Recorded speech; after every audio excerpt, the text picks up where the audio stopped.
Wuhan virus के जरिए तबाही मचाने वाला चीन कंप्यूटर वायरस के जरिए मचा रहा है तबाही। दुनिया में चीन की सेना ने छेड़ रखा है साइबर वॉर। आखिर भारत में साइबर घटनाओं में 200% का कैसे हुआ इजाफा? साइबर वॉरफेयर में चीन की क्या है प्लानिंग? साइबर स्पेस को चीन ने कैसे बनाया जंग का नया मैदान? शी जिनपिंग की खतरनाक प्लानिंग से आज उठाएंगे पर्दा, लेकिन सबसे पहले एक चौंकाने वाली रिपोर्ट जो चीन की पोल खोलती है। 2019 में अमेरिका के रक्षा विभाग की एक रिपोर्ट में कई खुलासे हुए। इस रिपोर्ट के मुताबिक चीन की साइबर आर्मी में हैकर्स के काम बटे हुए हैं। ये लोग दूसरे देशों की खुफिया जानकारियां चुराते हैं और कंप्यूटर नेटवर्क पर हमले करते हैं। दुनिया की सबसे बड़ी हैकर आर्मी चीन के पास ही है। साइबर वॉर के लिए हैकर्स ग्रुप है। चीन के लिए दिन रात काम करने वाले हैकर्स ग्रुप में 3 लाख से ज्यादा हैकर्स काम करते हैं। चौंकाने वाली बात यह है कि इनमें से 93% हैकर ग्रुप्स को पीपल्स लिबरेशन आर्मी और चीनी सरकार पैसे देती है।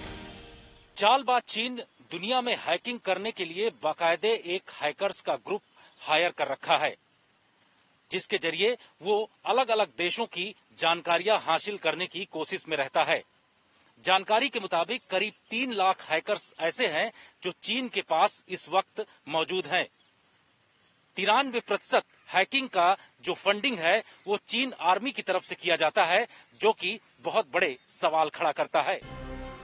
तकनीक के जरिए दूसरे देश की सूचना तंत्र में सेंध लगाना और डेटा चुराने की वजह से चीन पूरी दुनिया में बदनाम है। चीन की मोबाइल, इंटरनेट, ऐप और सॉफ्टवेयर की कंपनियों को इसलिए कई देशों ने अपने यहां से बाहर का रास्ता दिखा दिया और कई कंपनियों पर तलवार लटक रही है। चीन ने 7 साल पहले ऐलान किया था कि आने वाले समय में साइबर स्पेस में लड़ाई अक्सर होगी और इसमें चीन ने बड़े पैमाने पर अपनी क्षमता को बढ़ाया है। आज दुनिया में सबसे ज़्यादा क्षमता जो है इस पे चीन की है। चीन अपने यहाँ जितने भी हैकर्स हैं उनकी फंडिंग करता है और चीन के पास भी क्षमता है कि लड़ाई से पहले बड़े पैमाने पर अगर हिंदुस्तान के साथ युद्ध होता है तो हमारे फाइनेंशियल सिस्टम को, ट्रांसपोर्टेशन सिस्टम को, पावर डिस्ट्रीब्यूशन सिस्टम को, वाटर डिस्ट्रीब्यूशन सिस्टम को हैकिंग के माध्यम से। साइबर जंग की तैयारी चीन बरसों से कर रहा है और वो समय समय पर अपनी रणनीति में बदलाव भी करता रहा। 2013 में ही चीन ने भांप लिया था कि किसी भी जंग को जीतने के लिए साइबर स्पेस में दबदबा जरूरी है। यही वजह है कि इंफॉर्मेशन वॉर के लिए चीन ने हाल ही में एक नई रणनीति बनाई है, जिसे इंटीग्रेटेड नेटवर्क इलेक्ट्रॉनिक वॉरफेयर यानी INEW नाम दिया गया है। INEW के 2 काम हैं। पहला, कंप्यूटर नेटवर्क पर हमला करना, दूसरा इलेक्ट्रॉनिक वॉरफेयर। चीन में जो हैकर हैं उनकी फंडिंग PLA करती है, उनकी आर्मी करती है और वो भारत के खिलाफ उनको इस्तेमाल कर रहे हैं। भारत को इसके बारे में अवगत रहना चाहिए और जो भी तरीके इस्तेमाल कर सकते हैं अपने आप को बचने के लिए वो करने चाहिए। चीन के इसी मंसूबे को नाकाम बनाने के लिए भारत भी तैयार है। साइबर हमलों से निपटने के लिए मई 2019 में डिफेंस साइबर एजेंसी का गठन किया गया। इस एजेंसी का काम चीन और पाकिस्तान के हैकर्स के साइबर हमले को रोकना है।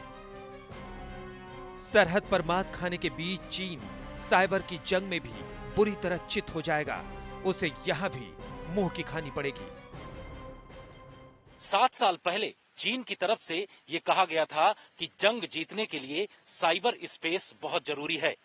इसी की तर्ज पर काम करते हुए साइबर वॉरफेयर की स्ट्रेटेजी चीन की तरफ से बनाई जा रही है, जिसका सीधा और साफ मकसद है कि हैकर्स के जरिए विश्व के कंप्यूटर में घुसना और वहां से जानकारी हासिल करना। इसकी पूरी रिपोर्ट तैयार की जाती है और उसके बाद PLA को सौंपी जाती है।